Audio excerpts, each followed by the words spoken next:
Dear student, this is 7th lecture for PH 1501 optics. We already taken 6th lecture for PH 1501 optics unit 3.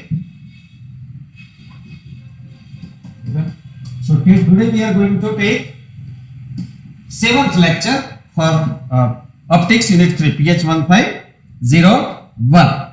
Okay, so in this lecture we will study interference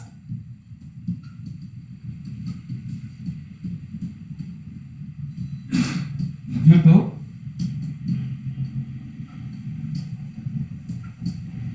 this lecture we study interference due to wave shape thin film.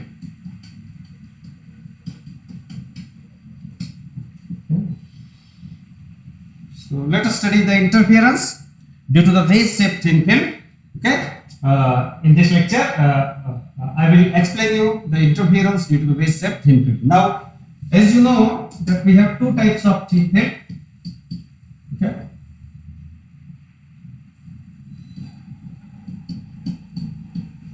Plane parallel thin film.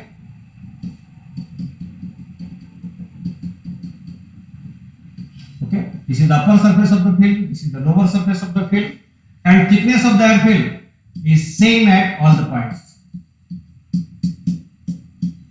This is the upper surface of the thin film, this is the lower surface of the thin film. Okay, so we have already studied this plane parallel thin film, in which the thickness of the air film means the thickness of the air film between the upper surface of the thin film and lower surface of the thin film, thickness of the air film is constant at all the points. So if the thickness of the air film bounded between the upper surface of the film and lower surface of the film is constant at all the points, it is called a plane parallel thin film. Okay, then we also study a wedge shaped film. Wedge shaped film. In wedge shaped film can be produced by taking two plates resting on each other. You can take two plates. You can take two glass plates.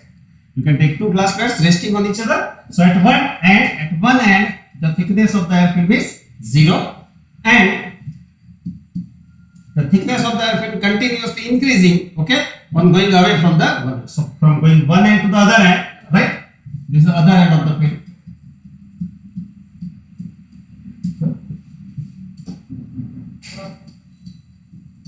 So at this end, where two glass plates are in contact with each other, there is no air, so thickness of the air film is 0 at one end of the film, and it gradually increases. It's progressively the thickness of the air film increases as you go from one end to the other end of the film. This type of film can be produced by taking two glass plates resting on each other at one end. Two glass plates are in contact with each other, so there is no air. So at one end, the thickness of the air film is 0. And as you move from one end to the other end of the film, okay, wedge shaped film, the thickness is continuously increasing. As for example, I consider point A. At point A, suppose the thickness of the air film is 1 mm. At point B, thickness of the air film is 2 mm. At point C, thickness of the air film is 3 mm. Right? Okay. So by this wedge shaped thin film can be produced by taking two glass plates resting on each other. Okay, at one end, left hand side end, the two plates are in contact with each other, so there is no air, thickness of the air will be 0. As you move away from this end, okay, and if you move towards the other end, okay, the thickness of the air will continuously increasing. You can see in the diagram, at point A, thickness between two plates is 1 mm. At point B, the thickness of the air film between two plates is 2 mm. At point C, the thickness of the air film between two plates is 3 mm. So as you move towards the other end, the thickness of the air film progressively or continuously increases. Next. So today we will study the interference in the wedge shaped film. Today we will study the interference in the wedge shaped film.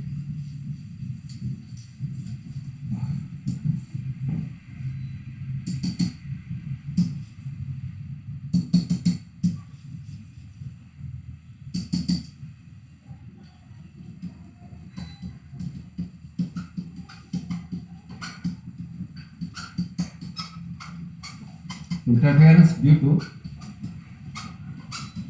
wedge shaped film.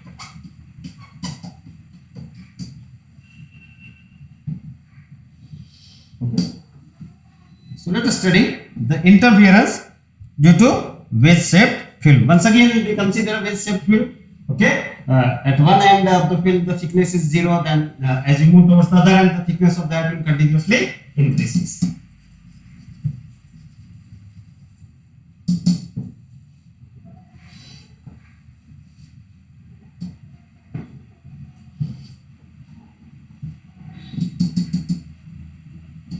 Okay, so this is a wedge shaped film.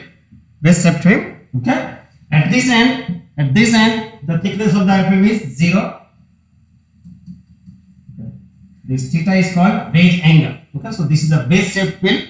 At one end of the film, the thickness is 0, and it progressively increases as you move towards the other end. The thickness of the film continuously increases. Okay, at one end of the wedge shaped film, the thickness of the film is 0, where two plates are in contact with each other.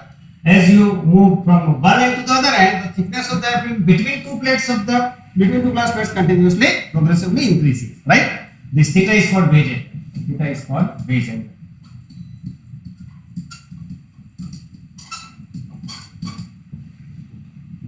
Now, in this film, I consider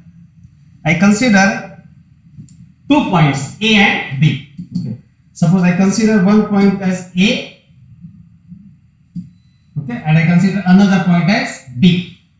Okay. Suppose at point A, the thickness of the airfield is T1. Thickness of the airfield is T1 at point A, and at point B, the thickness of the airfield is T2. Okay. So at point A, the thickness of the airfield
Okay, so let us consider 2 points A and B. Let us consider 2 points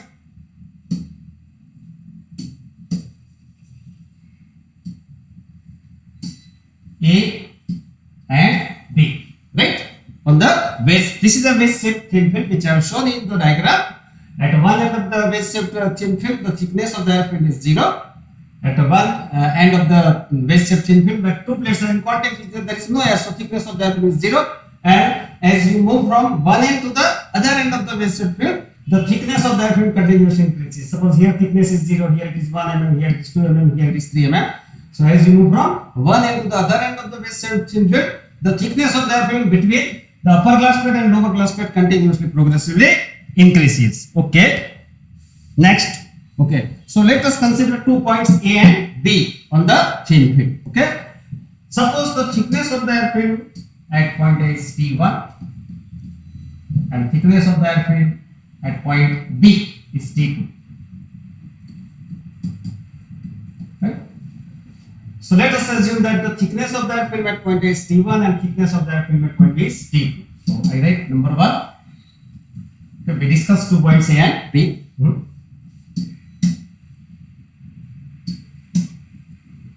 We also assume that we also assume that at point A, dark fringe of nth order is formed, right? And at point B, okay, dark fringe of n plus 1 order is formed.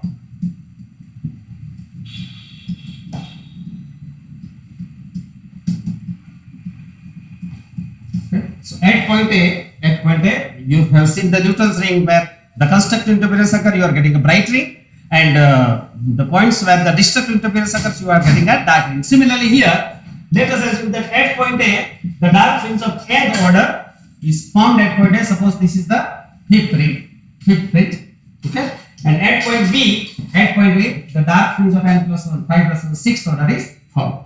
Okay, so let us consider 2 points. Okay, so I give you important points.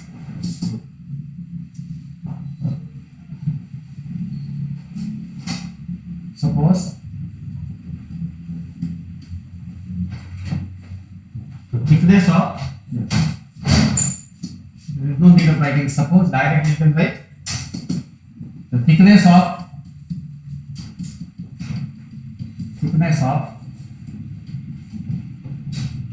wedge film at point A is T1. So you can see here the thickness of the wedge shaped film at point A is T1, and nth order dark fringe is formed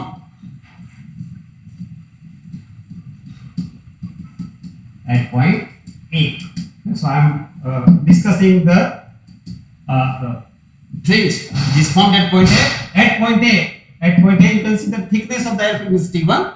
At point A, the thickness of the air film is T1, and a dark fringe of n is equal to fifth order is formed at point A. Suppose this is the fifth fringe, then at point A, n plus 1th order means 6 dark fringe is formed. Okay, so let us consider 2 points A and B on the wedge shaped thin film. At point A of the wedge shaped thin film, the thickness of the wedge film at point A is T1, and a dark fringe of n is equal to fifth order is formed at point A. Okay, now what is the condition of dark fringe, right?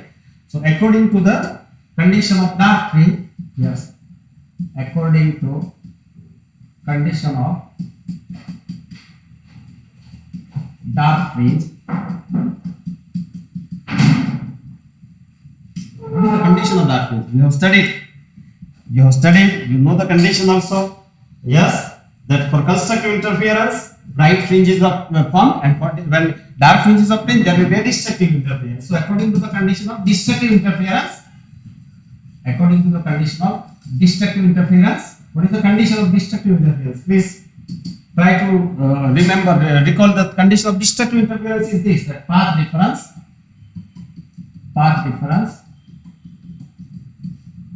2 mu t cos r plus lambda by 2 is equal to n plus 1 by 2 lambda. The path difference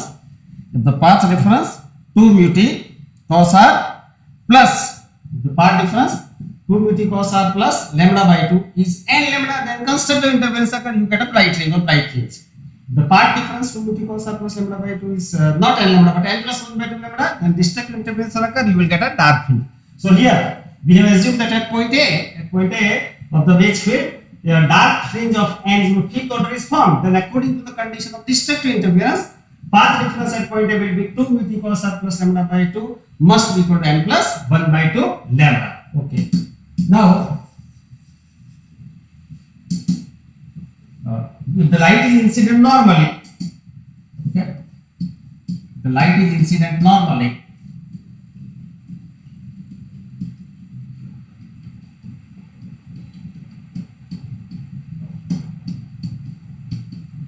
the light is incident normally on the thin film, then you know the angle of incidence is 0, and according to Snell's law, angle of reflection is also 0. So the light is incident if the light is incident normally on the base shaped film, if light is incident normally on the base shaped film, then according to the Snell's law, okay, the light is incident normally on the base film, then angle of incidence is 0, and according to Snell's law, if the angle of incidence is 0, then angle of reflection is also 0. Okay, so for normal incidence, angle of incidence is 0, and from Snell's law, angle of reflection is also 0. So R0, so 2 mu t cos 0 plus lambda by 2 is equal to, yes, n plus 1 by 2 lambda will be n lambda plus lambda by 2. This lambda by 2 is cancelled from both the sides. Okay, so 2 mu t cos 0 is 1 is equal to n lambda. Question 1. Right? So this equation we are getting for dark fringe according to the condition of destructive interference.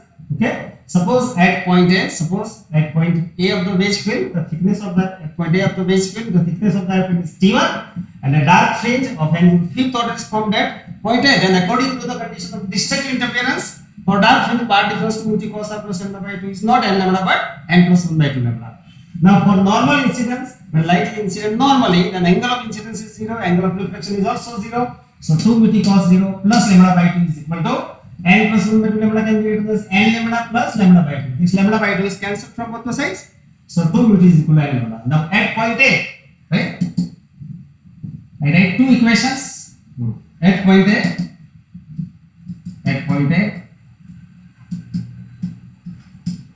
thickness of the airfield is T1. At point A, the thickness of the airfield is T1, and nth order dark fringe is formed at the point A. So condition at point A will be written as 2 mu T1 is equal to n lambda. You can say this is equation 1. Right? This is the main equation. At point A, okay, the path difference 2 mu, the thickness of the airfield at point B is T1. 2 mu T1 is equal to n lambda. So at point A, the thickness of the airfield is T1 at point A of the wedge field. If the thickness of the airfield is T1 at point A, and at point A, dark fringe of angle fifth order is formed at point A. If a dark fringe of angle fifth order is formed at point A, and thickness of the wedge field at point A is T1, then according to the condition of dark fringe, the path difference at point A is 2 mu T1 is equal to n lambda. What is T1 here? T1 is the thickness of the airfield at point A. T1 is the thickness of the airfield at point A, and what is n? It is the order of the dark fringe which is formed at point A. Okay. Similarly, you can write down the equation for point B. Second equation. Okay. At point B, thickness of the airfield is T2. Okay, and what is the order of the ring? N plus 1. Okay, and n plus 1 order dark fringe is formed at the point B. Okay, so how to write this condition at point B? At point B, you can write this condition as 2 mu T. What is thickness of the airfield at point B? It is T2. So at point B, the thickness of the airfield is T2. So mu T2 is equal to, okay, which number dark fringe is formed at the point B? Okay, which order dark fringe is formed at point B? It is n plus 1. So instead of n, you have to write n plus 1 lambda, equation 2. Right? So in this way you can write down two equations. At point A, the thickness of the airfield wedge field is T1. At point A, the thickness of the wedge field is T1, and n is equal to fifth order dark fringe is formed at point A. Then at point A, the equation will be 2 mu T1 is equal to n lambda. Right? At point B, the thickness of the airfield is T2, and n plus 1 sixth order dark fringe is formed at point B. Then part difference 2 mu T2 is n plus 1. Okay.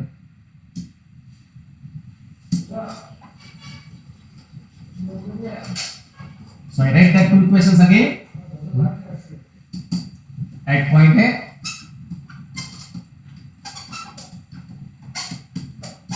of wedge field,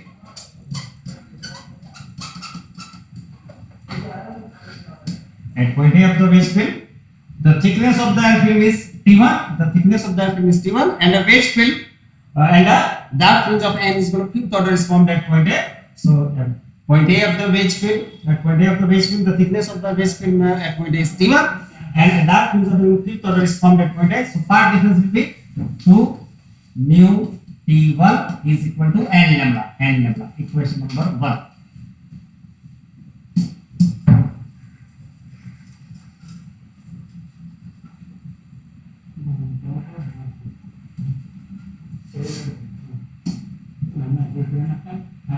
Okay, and at point B, at point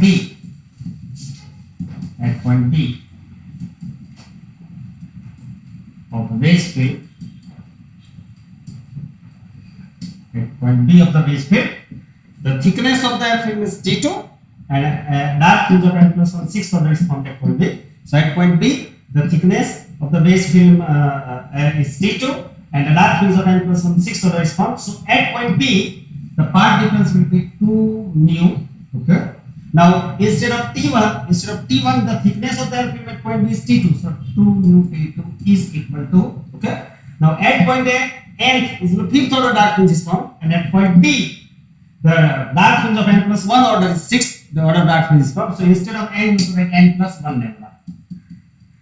Okay. So these two equations you can write down from the condition. These two equations you can write down from the condition that at point A, of the wedge shaped field, if the thickness of that field is T1 and a dark fringe of n fifth order is formed at point A, that at point A the part difference 2 mu T1 is equal to n lambda. And at point B, if the thickness of the base film is T2 and the dark fringe of n plus 1 sixth order is formed, then at point B the part difference according to the condition of the dark fringe is 2 mu T2 is equal to n plus 1 lambda. What is T2? The thickness of the dark film at point B. And what is n plus 1? There is the order of the dark film fringe. So at point A, thickness of the air film is T1 and n is the fifth order dark fringe is formed. So at point A, part difference 2 mu T1 is n lambda. At point B, thickness of the air film is T2, base shape field is T2, and a dark fringe of n plus 1 sixth order is formed. Then at point B, the part difference 2 mu T1 is replaced by T2, n is replaced by n plus 1 lambda. So at point A, part difference 2 mu T1 is n lambda, and at point B, part difference 2 mu T2 is n plus 1 lambda. Okay.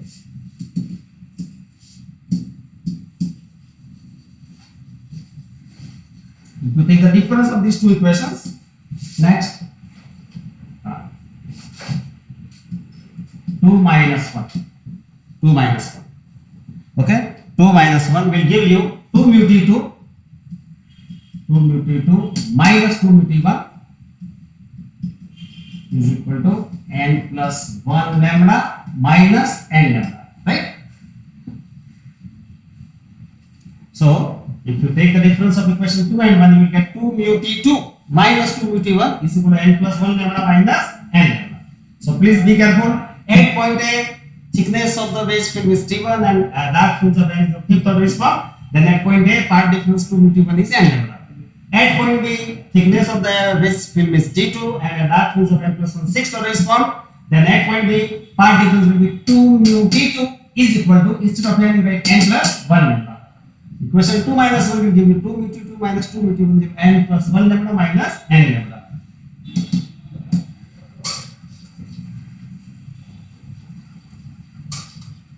So we will get 2 mu, the common factor T2 minus T1 is equal to n lambda plus 1 into lambda will be lambda minus n lambda. So this n lambda is cancelled. So 2 mu is the common factor. 2 mu is the common factor. T2 minus T1 is n lambda plus 1 lambda minus n lambda. We get 2 mu T2 minus T1 is equal to lambda. 2 mu T2 minus T1 is equal to lambda. Now you can find the value of T2 minus T1 from the geometry of this diagram.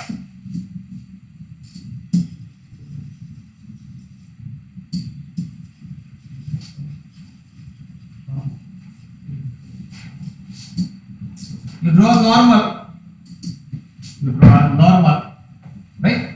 If this angle is theta, then this angle is also theta. Theta is called the wedge angle. As I explained you theta is called a wedge angle. Okay. This is point A, this is point B. Okay. If this thickness is T1, if this thickness is T2, then what is this thickness?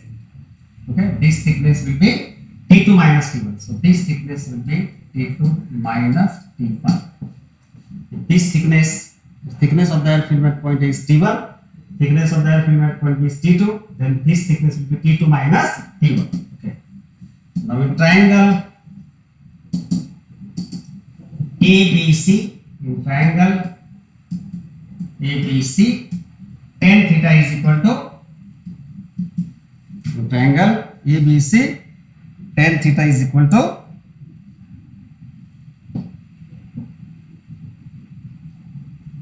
in triangle ABC. What is tan theta is equal to opposite side is T2 minus T1. T2 minus T1 upon this side is AB. So T2 minus T1 is equal to AB tan theta. AB tan theta. Once again I repeat, if this angle is theta, then this angle is also theta. This theta angle is called the wedge angle. Okay. Now at point A, the thickness of the wedge film is T1. At point B, the thickness of the wedge film is T2. So at point A, the thickness of the wedge film is T1. At point B, thickness of the wedge film is T2. Then this thickness will be T2 minus T1. Okay. Now let us consider triangle ABC. In triangle ABC, tan theta is equal to opposite side BC is T2 minus T1 upon AB. So in triangle ABC, tan theta is equal to the opposite side BC is T2 minus T1 upon the adjacent side is AB. So T2 minus T1 is AB tan theta. So you can substitute this value in this equation. Therefore, 2 mu. Okay. As I explained you, at point A, the thickness of the film is T1. At point B, the thickness of the base film is T2. So this thickness BC will be T2 minus T1. Let us consider triangle ABC. Triangle ABC, tan theta is equal to the opposite side BC is T2 minus T1 upon adjacent side is AB. So T2 minus T1 is AB tan theta. So let us put the value of T2 minus T1 is AB tan theta. AB tan theta. That is equal to lambda. So you will get the value of AB is equal to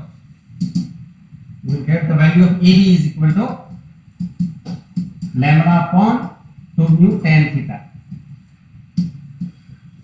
Right? You will get the value of AB is equal to lambda upon 2 mu tan theta.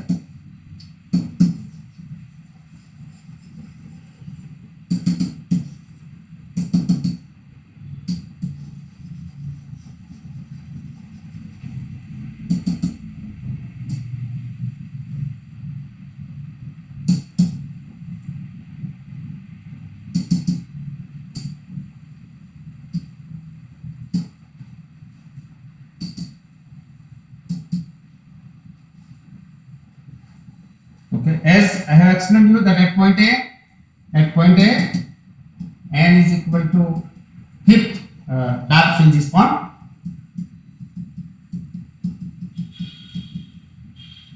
Okay, is formed at point A,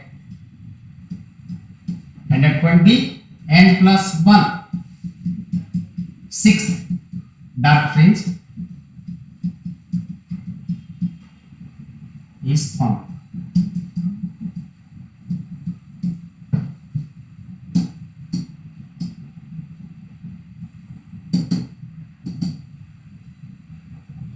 Okay, so at point A, n is equal to fifth dark fringe is formed. At point B, n plus 1 sixth dark fringe. What is this AB is called?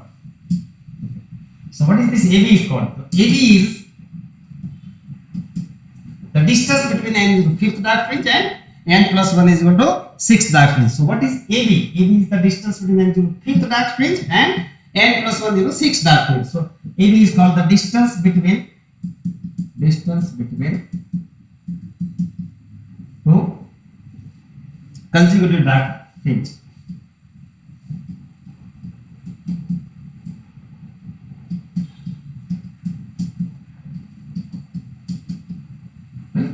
So at point A, where the thickness of the base film is T1, n is fifth order dark fringe is formed. At point point B, where the thickness of the air film, waste film is T2, n plus 1 into 6 order dark fringe is formed. Okay, so at point A, the thickness of the waste film is T1, and at point A, fifth order dark fringe is formed. At point B, the thickness of the air film, waste film is T2, and n plus 1, sixth order dark fringe is formed. Then what is this AB is called? At point A, n fifth dark fringe is formed. At point B, n plus 1, sixth dark fringe is formed. So AB is called the distance between two consecutive dark fringes. So this equation gives, this equation gives the distance between, yes. So this equation gives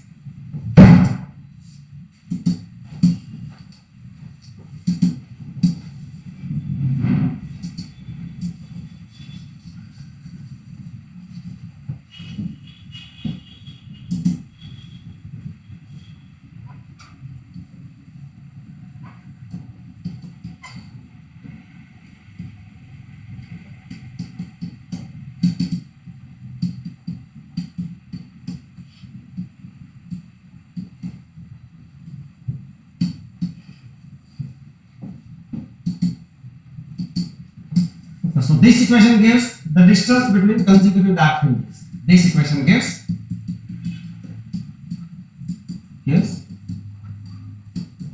distance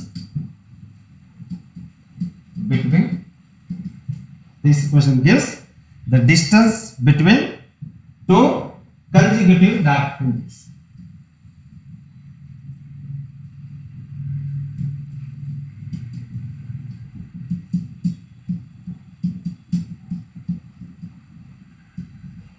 So you can find the distance between n is equal to fifth dark fringe and n plus 1 sixth dark fringe AB using this formula, lambda upon 2 mu tan theta. What is lambda? Lambda is the wavelength of incident light. What is mu? That is the refractive index of the thin film. Suppose this is the thin film of air, then refractive index mu of the air film is 1. Okay, and theta is the phase angle. Okay. So you can calculate, you can find the distance between n is equal to fifth dark fringe and n plus 1 sixth dark fringe AB using this formula, lambda upon 2 mu tan theta. This equation gives the distance between two dark fringes of order n and n plus 1, right? So this equation gives the distance between two dark fringes of nth order and n plus 1th order. Okay, so the distance between two consecutive dark fringes of n is equal to fifth dark fringe and n plus 1 sixth dark fringe is obtained from equation AB is equal to lambda upon 2 mu tan theta. Right. This distance between two consecutive dark fringes is known as fringe width. Fringe width.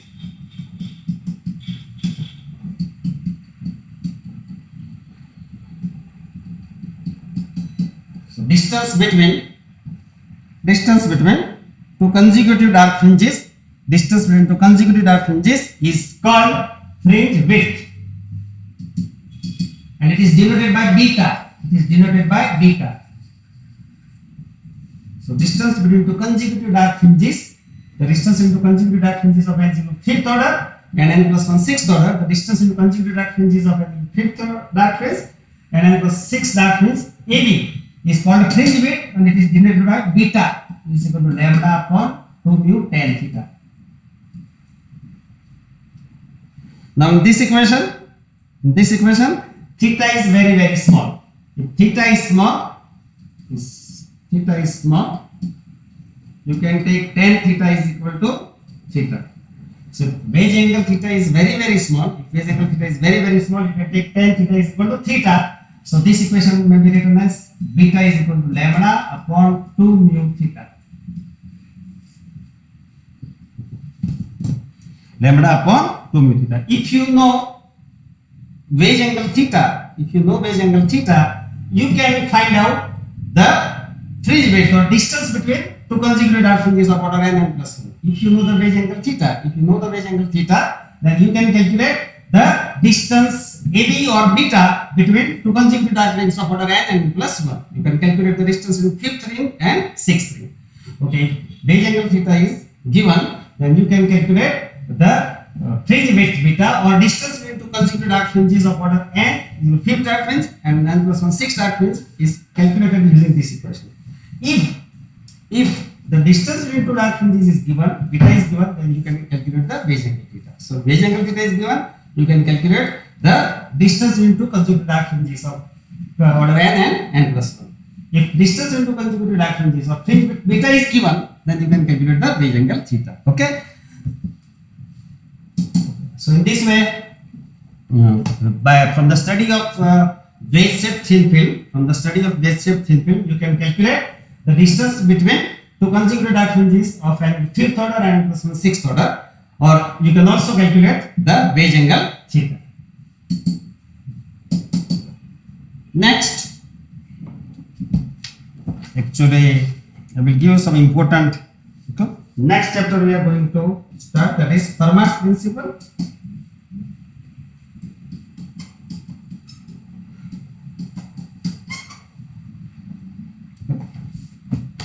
Fermat's principle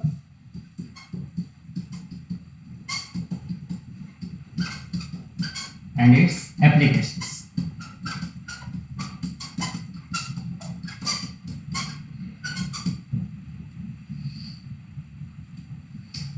This is another chapter. Okay. So using this,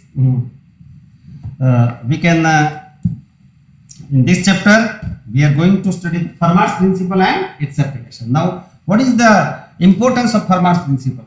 From the Fermat's principle, we can prove that the light is traveling on a straight line path. We can also obtain the law of reflection and law of refraction. So Fermat's, I write the importance of this principle first of all. Fermat's principle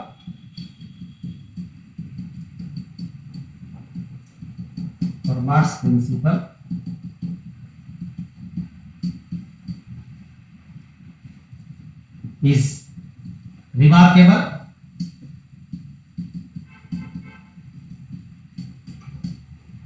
Fermat's principle is remarkable and important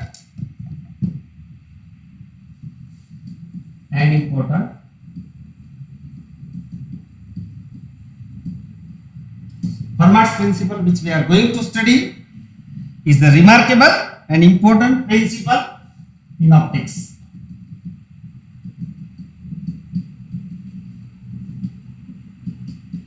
Okay. So Fermat's principle, which we are going to study, is a remarkable and important principle in optics. It explains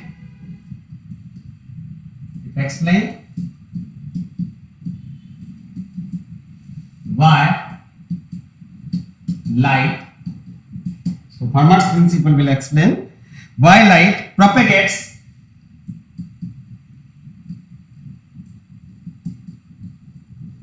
along straight line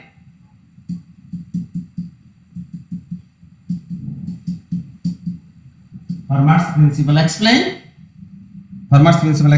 why light propagates along straight line, and it also explains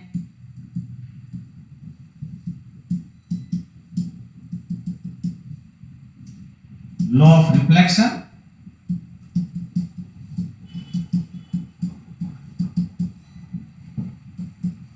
and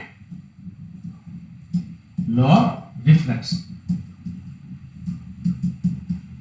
Right? So Fermat's principle, okay, is a remarkable and important principle in optics. It explains, Fermat's principle is a remarkable and very important principle in optics. It explains why light propagates along a straight line, and Fermat's principle also explains two laws, law of reflection and law of refraction. You know what is the law of reflection? The angle of incidence theta 1. In mathematics, mathematical formula, I can write that law. What is law of reflection? That angle of incidence theta 1 and angle of reflection theta 2 must be same. So law of reflection says that angle of reflection theta 1, angle of incidence theta 1 is equal to angle of reflection theta 2 is from the law of reflection, and this law of reflection, the angle of incidence theta 1 is equal to angle of reflection theta 2, can be proved with the help of Fermat's principle. Other law of reflection, which is also known as Snell's law. You must know what is the Snell's law. Snell's law is this: n1 sin theta 1 is equal to n2 sin theta 2, right? So this Snell's law, law of refraction, n1 sin theta 1 is equal to n2 sin theta 2 can also be proved with the help of Fermat's principle. So from Fermat's principle, we will obtain the law of reflection, that angle of incidence theta 1 is equal to angle of reflection theta 2, and we also prove the Snell's law, law of reflection, that is n1 sin theta 1 is equal to n2 sin theta 2, right? Okay, but before that, I will give you some definitions. The first definition is geodesics.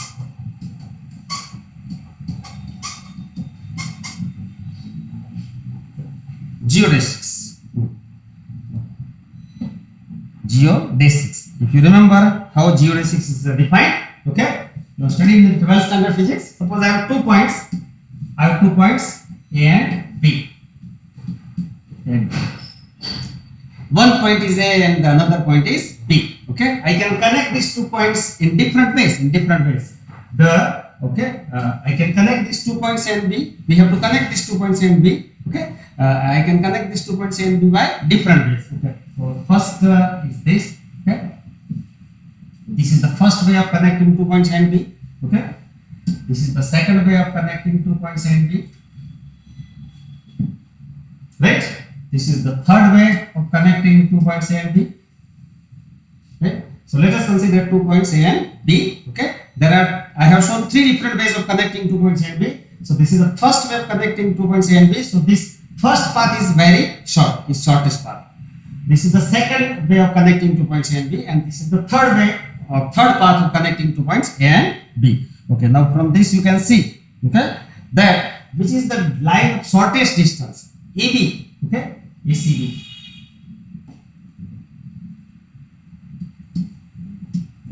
I have 3 paths. One path is ACB, second path is ADB, third path is AEB. Okay. So one path connecting 2 points A and B is ACB, second path connecting A and B is ADB, and third path connecting A and B is AEB. Out of these 3 paths, which is the shortest path? Okay, you can see that ACB is the shortest path. ACB is the shortest path. Okay. Then this ACB line is called geodesic, right? The shortest path connecting 2 points A and B is called geodesic. So ACB is called geodesic. You cannot say that ADB and AEB are not geodesics because they are not the shortest path. ACB is the shortest path, so it is called as geodesic. So I define it this way: the line of shortest distance,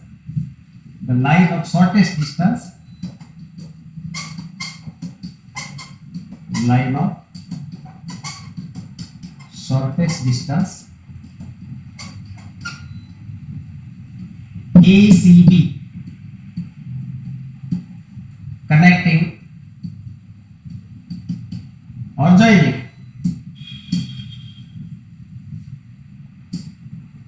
line of shortest distance is joining 2 points A and B, line of shortest distance connecting 2 points A and B is called geodesics. So I have shown 3 paths connecting 2 points A and B, right? I have shown 3 paths connecting 2 points A and B. One path is ACB, which is straight line path. Second path is ADB, okay, which is slightly longer than ACB. And the third path is AEB, which is too much longer than both the paths. Okay, so which is the shortest path? ACB. So line of shortest path or shortest distance, line of shortest path ACB, which is a straight line. Okay, it's connecting 2 points, joining 2 points A and B is called a geodesic. And ray of light always select the path ACB, shortest distance, right? Suppose the light has to go from point A to B. Out of these 3 paths, it will select the path ECB because it is the path of shortest distance. So out of 3 paths, the ray of light will select the path ECB, which is the shortest.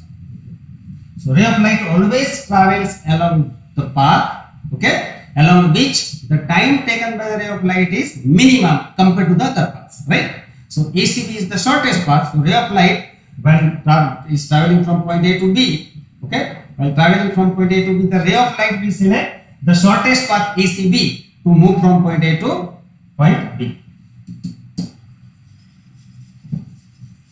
So geodesic is the line of shortest path, shortest line of shortest path or shortest distance joining two points A and B is called geodesics. Next, okay, Fermat's principle of least time.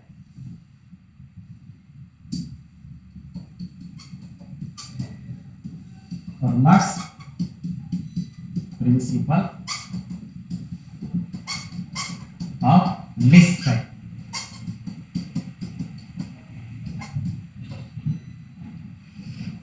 Okay. So according to this principle, the ray of light travels along that path which takes the least time. Okay. Now suppose you have three different paths, then the ray of light will travel along the shortest path, along which the time taken by the ray of light to go from one point to the other point is minimum. Okay. So for that I consider one reflecting surface of mirror.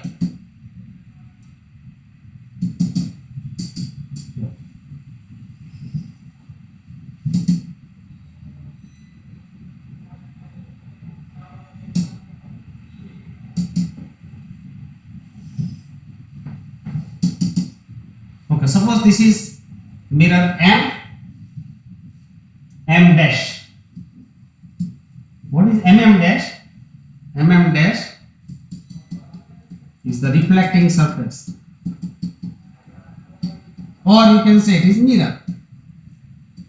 It is mirror because you know very well when the ray of light is incident on the mirror, it reflects from the polished surface of the mirror. So MM dash is the polished reflecting surface of the mirror. Okay, now I consider 2 points A and C. This is point A. This is point B.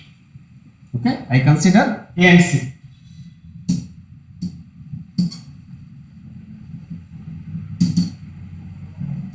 So let us consider 2 points A and C. This is the reflecting surface of the mirror.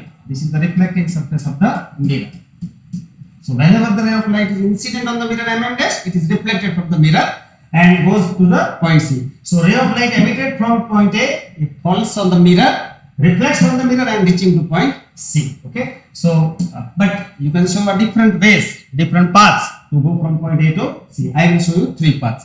Path number 1. Because the ray of light emitted from point A comes at point B. Okay.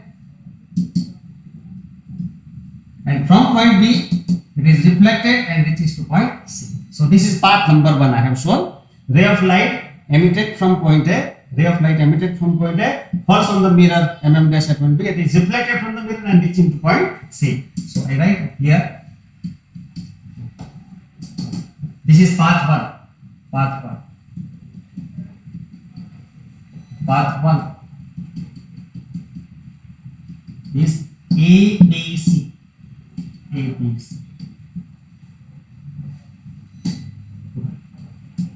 So I have shown one path.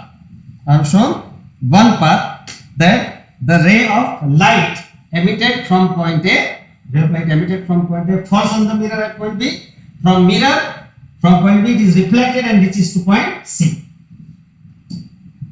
I can show the second path. Okay, so one path I have shown, that ray of light emitted from point A, falls on the mirror at point B, and from point B of the mirror it is reflected and reaches to point B. So one path of the light ray emitted from point A, falls on the mirror at point B, from mirror it is reflected and reaches at point B. So one path of the light ray is A, B, C. From point A the ray of light is emitted, it falls on the mirror MM dash at point B, from point B it is reflected and reaches to point C. So A, B, C is one of the possible path of the light ray to go from A to C. The ray of light has to go from point A to point C. The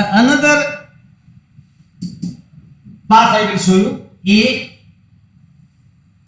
D, C. The second path, the ray of light emitted from point A falls on the mirror at point D, and point D is reflected and reaches to C. ADC. So second path I have shown. That ray of light emitted from point A, falls on the mirror at point D, and from point D it is reflected and reaches to point C. So second path is ADC. Part 2. And third path I can show you.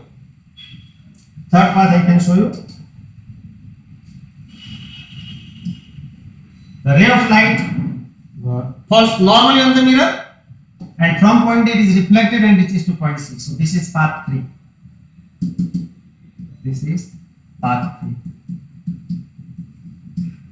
Okay? It is ADC. So I write path 3.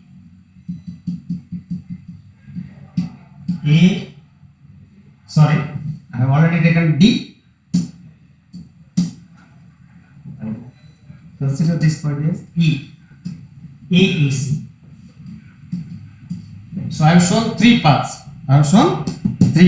As you can see in the diagram.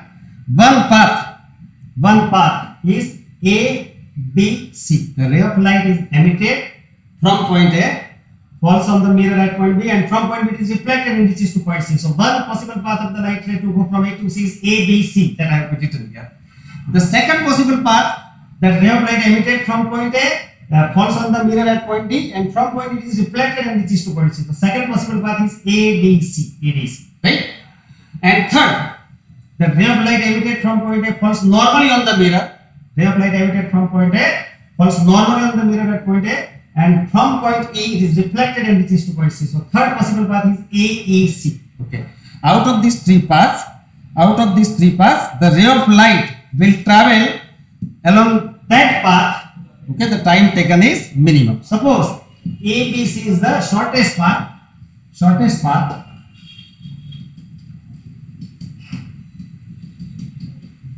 Okay, then ray of light will travel along the path ABC. It will not go along the path ADC, or it will not go along the path AEC, right? So if ABC is the shortest path, then ray of light will travel along the shortest path ABC, on which the time taken is least, minimum. Okay, the ray of light will not select the path ADC or AEC.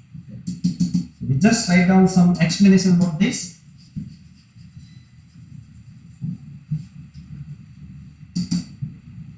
Please write down the explanation.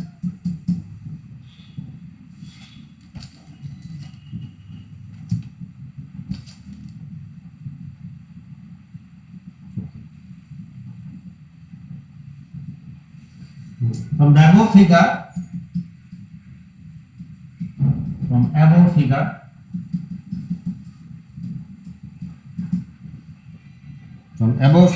it is clear that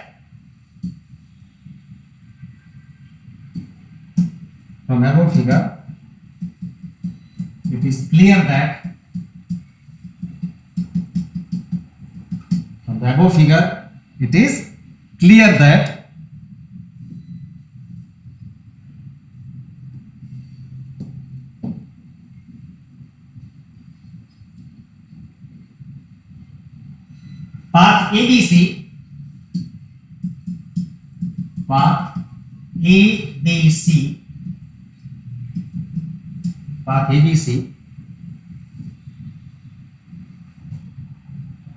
is shorter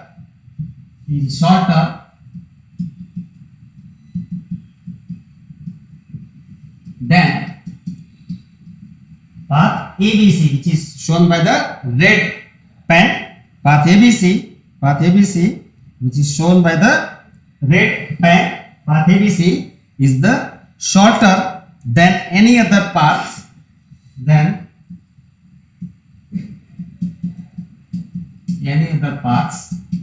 Which are the two paths I have shown? ADC and AEC. Okay, so path ABC is shorter than the path ADC and AEC.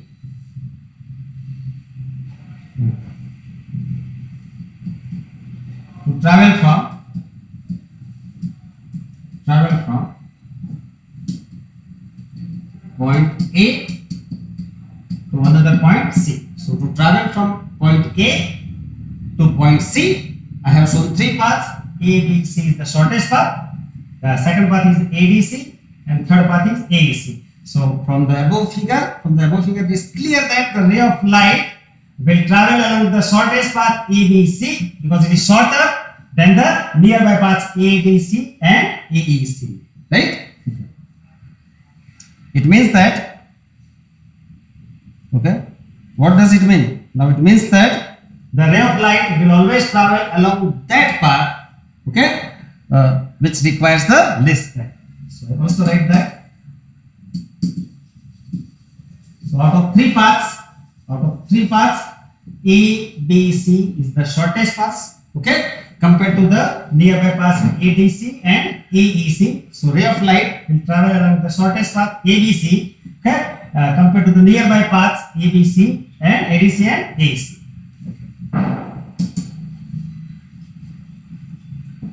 So I try to write when a ray of light travels between 2 points, when a ray of light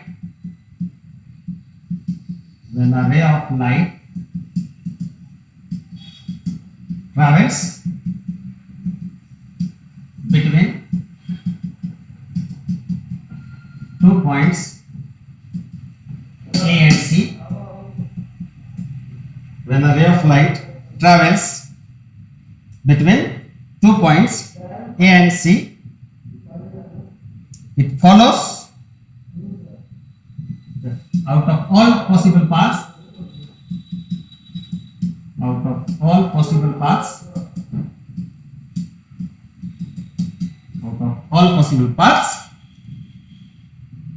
it follows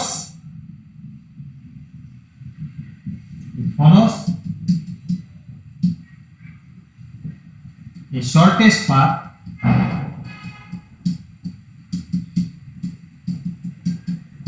which require least time, right? So according to Fermat, when a ray of light emitted from point A and reaching to point C, when a ray of light emitted from point A and reaches to point C travels between 2 points A and C, then out of all possible paths, I have shown three paths: ABC, ADC and AEC. So out of all possible paths ABC, ADC and AEC, it will travel along the shortest path ABC, which requires a least time.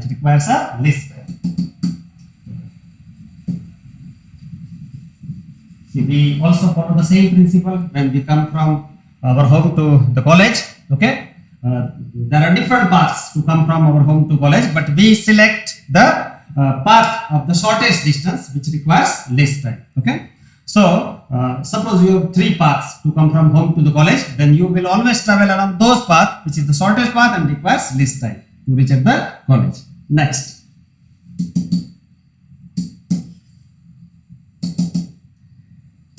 I give you one definition, then we will stop. Optical path length.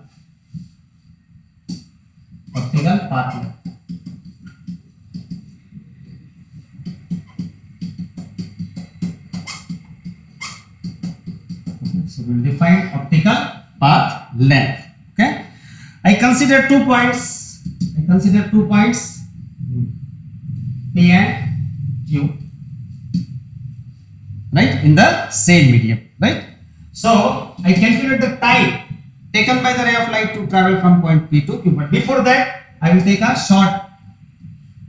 This is the shortest length dl, and I will assume that the time taken to travel distance dl is dt, right? So consider 2 points P and Q. Consider 2 points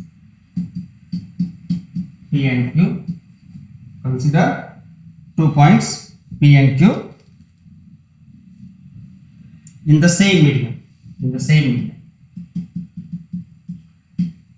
Consider 2 points P and Q in the same medium. So let us consider 2 points P and Q either in the air medium or in the water medium, but in the same medium. Let us consider 2 points P and Q in the same medium. Okay, P point is in the air medium, then Q point must be in the air medium. So let us consider 2 points P and Q in the same medium. Okay, we want to find out the time taken by the ray of light. We want to find out the time taken by the ray of light to travel from point P to point Q. We want to find out the time taken by the ray of light to travel from point P to Q. Okay.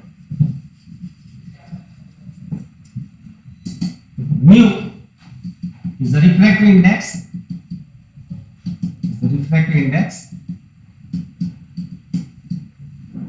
Of given medium. Right? Mu is the refractive index of the medium in which the ray of light travels.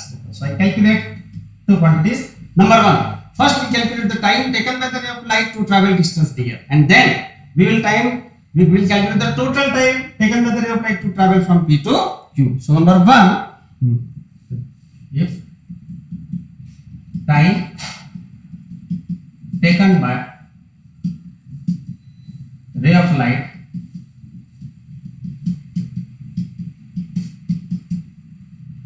to travel distance dr is dt. Okay, you know the simple equation of velocity. Okay, velocity is defined as distance upon time. This is a well-known equation, you know very well, that mu is the refractive index of the medium in which we have considered 2 points P and Q. Or if this is an air medium, suppose 2 points P and Q we have considered in the air medium, then mu is the refractive index of air medium. If 2 points P and Q we have considered in the glass medium, then mu is the refractive index of the glass medium. Okay. So now you know the equation, velocity is defined as distance upon time. Therefore, time is equal to distance upon velocity. Right?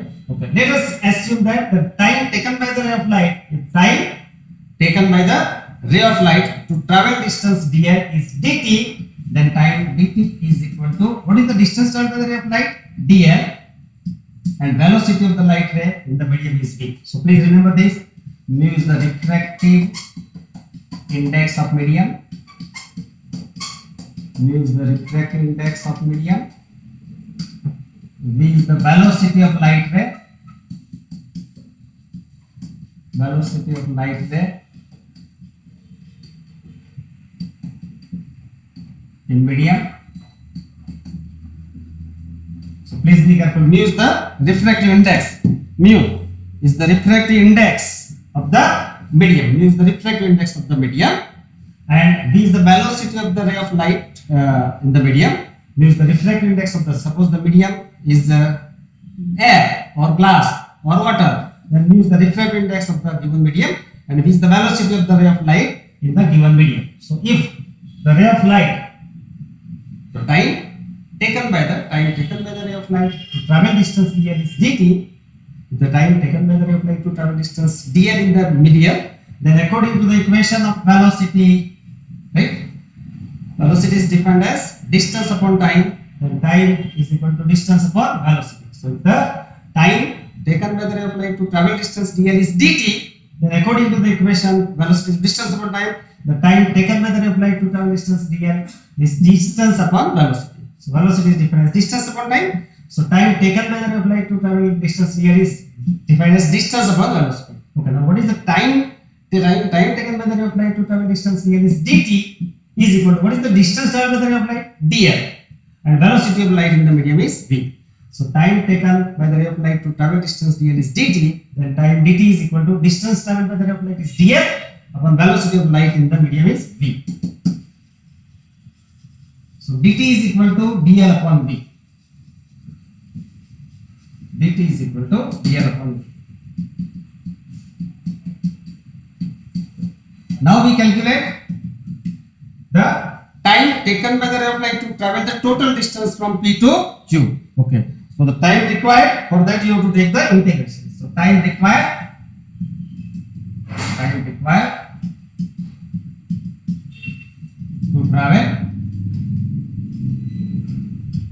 distance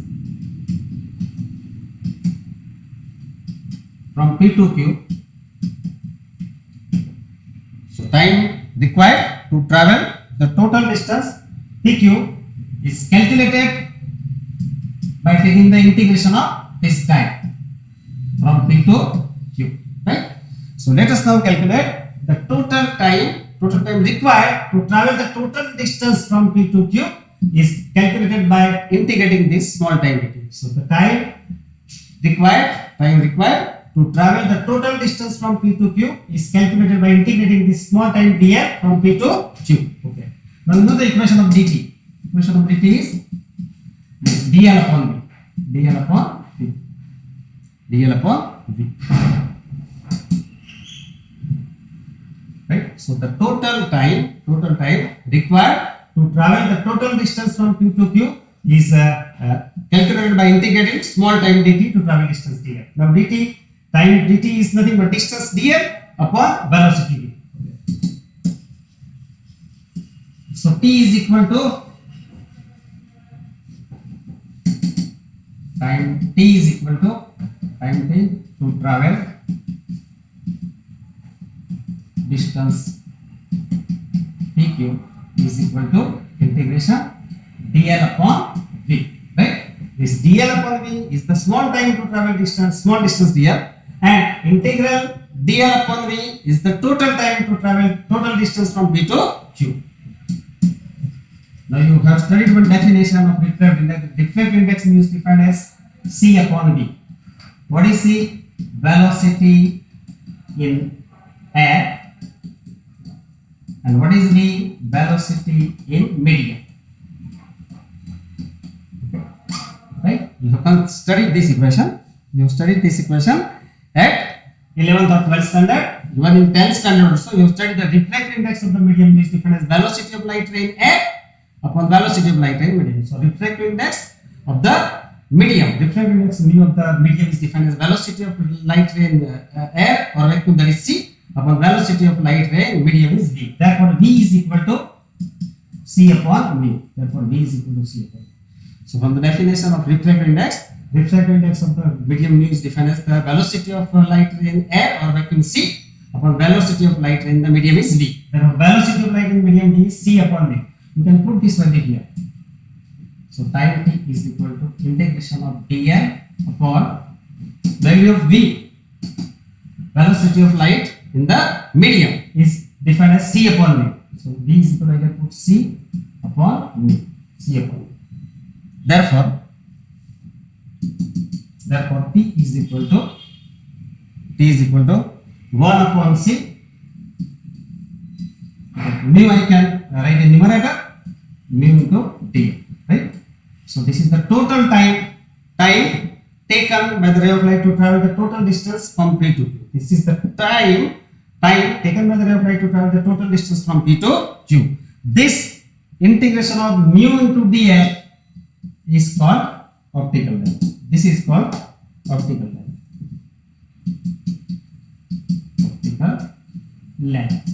Path length.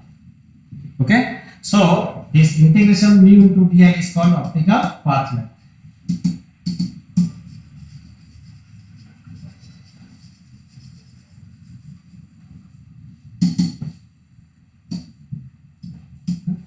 So write the definition. The quantity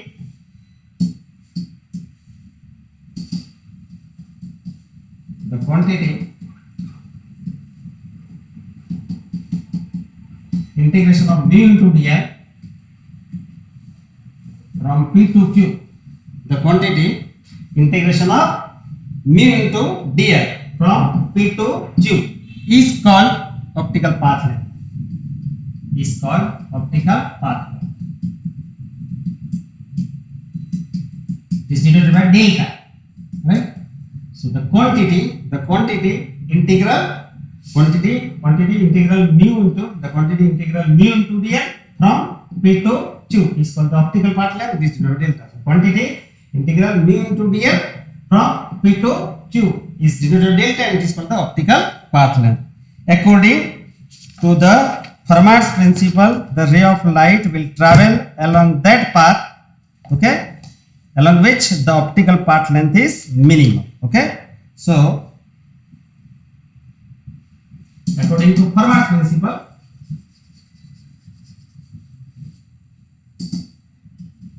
according to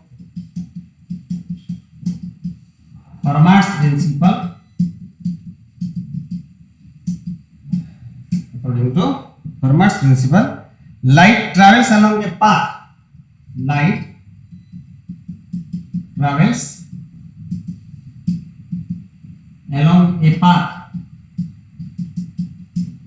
According to Fermat's principle, light travels along a path having the minimum optical length. Having minimum optical path length. Okay. So according to Fermat's principle, the ray of light travels along that path which has the minimum optical path. So according to Fermat's principle, the ray of light travels along a path which has a minimum optical path length. Okay. So when the ray of light is traveling from one point to the other point, it will always take the path which has minimum optical path length and which takes a shortest time. So finally, I conclude here.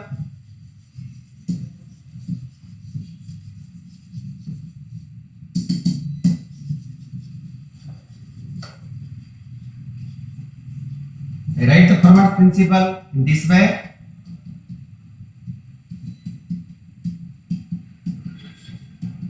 Fermat's principle I write in this way. A ray of light traveling from one point to another point. A ray of light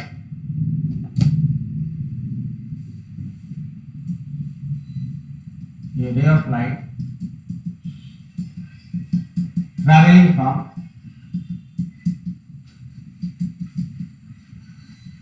one point. Suppose one point is A or P to another point Q. Ray of light traveling from one point to the another point Q. Ray of light traveling from one point to another point will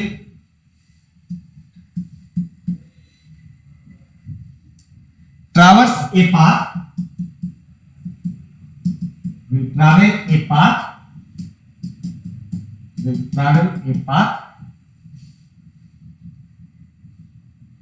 for which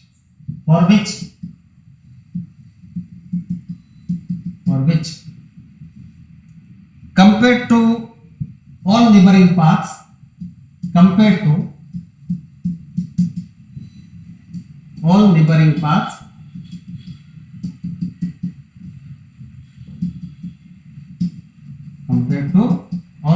paths, the time required is minimum or stationary. The time required